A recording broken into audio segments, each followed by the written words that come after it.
PM Modi की Bhagalpur rally का बहिष्कार करेंगे नीतीश कुमार।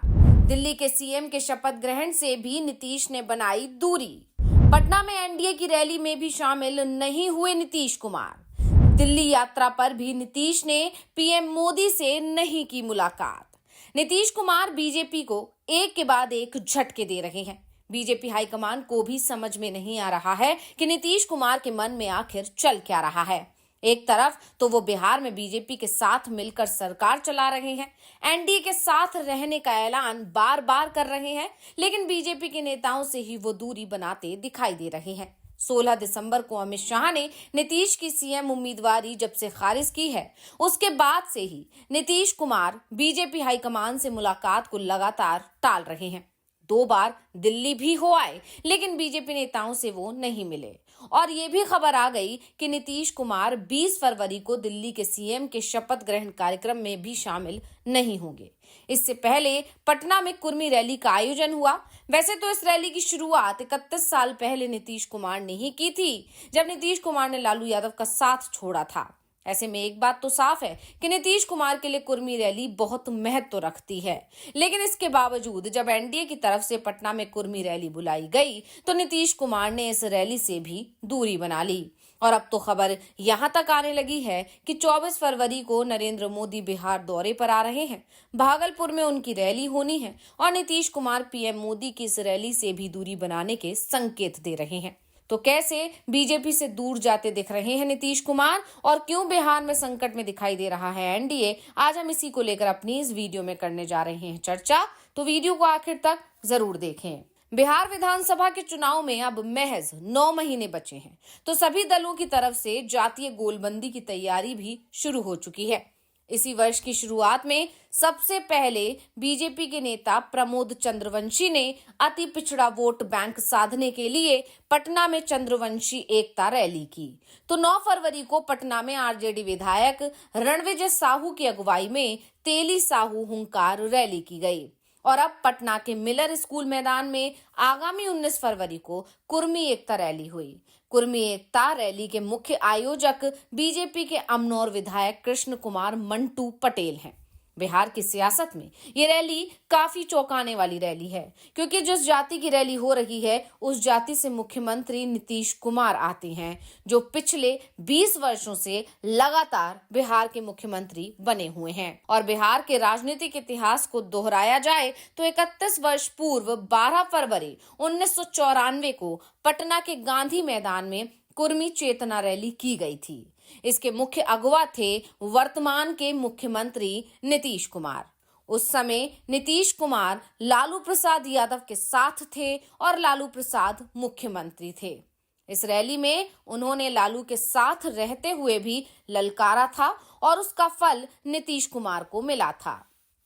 1994 में ही नीतीश कुमार नवंबर महीने में लालू से अलग हुए थे और 1995 में वो समता पार्टी के बैनर तले चुनाव लड़े थे और पहली बार अकेले चुनाव मैदान में आते हुए भी 7 सीटें उन्होंने जीत ली थी। महज उसके 10 सालों की मेहनत के बाद 2005 में वो बिहार के मुख्यमंत्री बन गए। लेकिन अब सवाल उठने लगा है कि एनडीए नेताओं की तरफ से इस रैली के आयोजन करने की क्या जरूरत पड़ गई, जब बिहार के मुखिया ही इस जाति के हैं। इस पर विधायक कृष्ण कुमार मंटू पटेल का बयान आया है। उन्होंने कहा कि हम अपने समाज को एकता में बांधने के लिए ये रैली कर रहे हैं। मंटू पटेल ने यह भी कहा कि इस रैली में मुख्यमंत्री नीतीश कुमार को आमंत्रित किया गया है, लेकिन नीतीश कुमार इस रैली में शामिल नहीं हो रहे हैं। ये खबर जैसे ही सामने आई, वैसे ही एनडीए के अंदर सवाल उठने लगे कि आखिर नीतीश कुमार उस रैली में शामिल क्यों नहीं हो रहे हैं, जिसने उनके राजनीतिक जीवन को अलग दिशा दी है। दरअसल ये कहा जा रहा है कि इस समय जेडीयू के सबसे ज्यादा डर अगर किसी से लग रहा है तो वो है बीजेपी। बीजेपी नीतीश कुमार की जेडीयू को लगातार कमजोर कर रही है। इस बार कुर्मी रैली बीजेपी विधायक की तरफ से बुलाई गई है। बीजेपी ने इस रैली को सफल बनाने के लिए जबरदस्त मेहनत की है। ऐसे में रैली की सफलता का क्रेडिट बीजेपी के खाते में जाना तय माना जा रहा है। तो दूसरी तरफ नीतीश कुमार अब बीजेपी को कोई मौका देने को तैयार नहीं दिख रहे हैं। क्योंकि नीतीश को भी इस बात का एहसास है कि बीजेपी की तरफ से जेडीयू पर लगातार दबाव बनाया जा रहा है। अगर वो बीजेपी के दबाव में आते दिखाई दिए तो जेडीयू को टूटने में समय नहीं लगेगा। इसलिए नीतीश भी बीजेपी पर दबाव बना रहे हैं, इसलिए वो कुर्मी रैली में शामिल नहीं हुए।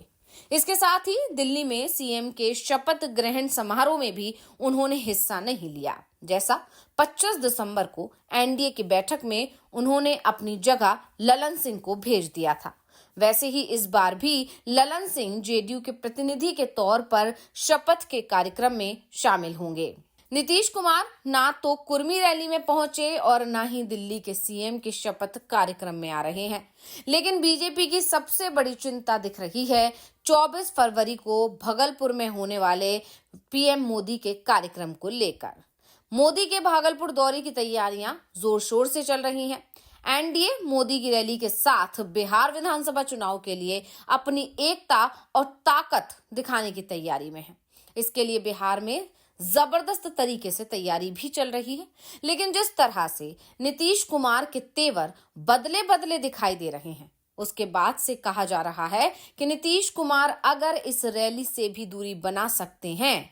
वैसे भी नीतीश पिछले 50 दिन में 2 बार दिल्ली गए। दोनों ही बार उनका दौरा 2 दिन का था।